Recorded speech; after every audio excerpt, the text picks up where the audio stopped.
Myint ফুল পাহটো ডাঙৰকৈ ফুলিবলৈ হ'লে liquid সাৰৰ লগত আৰু বহুত দৰকাৰী এটা বস্তু আছে, যিটো সাৰেই হয়।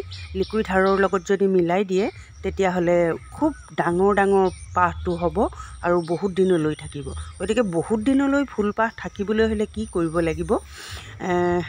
লিকুইড সাৰৰ বিষয়ে জানিবলৈ হ'লে মোৰ চেনেলটো ছাবস্ক্ৰাইব কৰি ল'ব, তাত চাবলৈ পাব।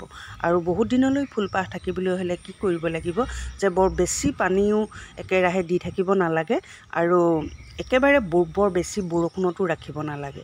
অলপ শুকাই গ'লেই চেমি শ্বেডত ৰাখি তাক পানী দি থাকিলেই খুব সুন্দৰ হৈ থাকিব আৰু ফুলপাহ বহুত দিনলৈ থাকিব।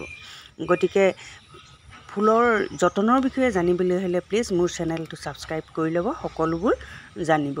গতিকে ফৰগেট মি নটৰ লগতে আৰু এনেকুৱা বহুত ফুল আছে, যিখিনি ফুল ফুলাৰ পিছত আপোনালোকে চেমি শ্বেডত ৰাখিলে ফুল বহুত দিনলৈকে ধুনীয়াকৈ সজীৱ হৈ থাকিব।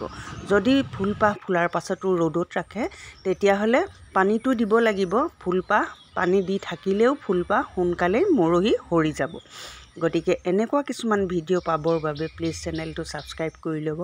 নতুনকৈ চোৱাসকলে বেল আইকনটো প্ৰেছ কৰি ল'লে মোৰ ভিডিঅ' আপোনালোকে চাই থাকিবলৈ পাব আৰু নতুন তথ্য সাৰৰ বিষয়ে হওক, কাটিঙৰ বিষয়ে হওক, পুলিৰ বিষয়ে হওক, সকলোবোৰ জানিবলৈ পাব। গতিকে মোৰ ইউটিউব ফেমিলিক মই সকলোকে ধন্যবাদ জনাইছোঁ। প্লিজ মোৰ চেনেলটো নতুনকৈ চোৱাসকলে ছাবস্ক্ৰাইব কৰি ল'ব। আৰু চেনেলটো হয়তো এনেকৈ ছাবস্ক্ৰাইব বৰ বেছি নহ'লে বা ভিউজ নাহিলে চেনেল এৰি দিবলৈও মন যায়। গতিকে ফুলৰ তথ্য পাই থাকোঁ, দি থাকিবলৈ মন যায়, যদিহে চেনেলটোত ভিউজ অলপ বাঢ়ে বা ছাবস্ক্ৰাইব আহে। গতিকে আপোনালোকক সকলোকে অনুৰোধ জনাইছোঁ, প্লিজ মোৰ চেনেলটো এবাৰ নিশ্চয় চাব। আৰু এনেকুৱা বৰ বেছি বৰষুণ দিলে ফুলবিলাক মই চুকে কোণে ক'ত কেনেকৈ ভৰাই ৰাখোঁ, কাৰণ